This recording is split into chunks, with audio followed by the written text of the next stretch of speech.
Monsieur le Président, il aura été beaucoup question de sécurité pendant votre campagne.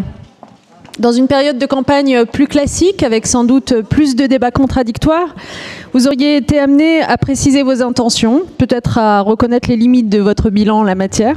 Cela ne fut pas le cas et il aura donc fallu attendre cette séance pour que les Auvergnats-Rhône-Alpins y voient plus clair sur tout cela.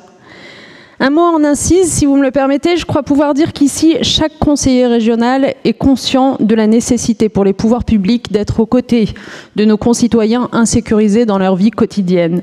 Et j'aimerais beaucoup, dans cet esprit constructif que vous ne cessez d'appeler de vos vœux, Monsieur le Président, qu'on s'évite les uns les autres les procès d'intention. Le groupe que je représente ici est d'autant plus sensible à ce sujet qu'il sait pertinemment qu'en effet, les premières victimes de ces insécurités du quotidien sont généralement nos concitoyens les plus vulnérables. Mais parce que nous abordons, nous, cette question avec beaucoup de sérieux, nous préférerons toujours l'efficacité des politiques menées aux effets d'annonce. Alors reprenons votre dispositif et analysons-le à cette seule aune, l'efficacité. D'abord, pas un mot, jamais, sur les questions de prévention.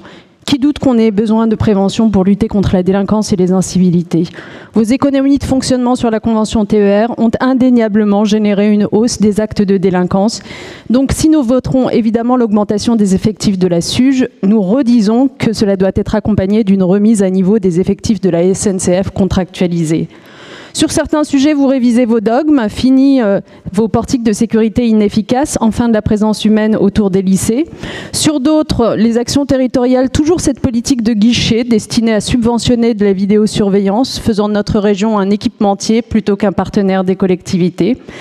Et enfin, sur tous les sujets qui ont fait l'objet de beaucoup de discussions, reconnaissance faciale, fin des aides régionales, vous savez bien que les textes légaux ne vous autorisent pas à grand-chose au-delà de toutes les discussions que nous avons ici. Pour toutes ces raisons, Monsieur le Président, nous voterons contre. Merci, Madame Vallaud-Belkacem.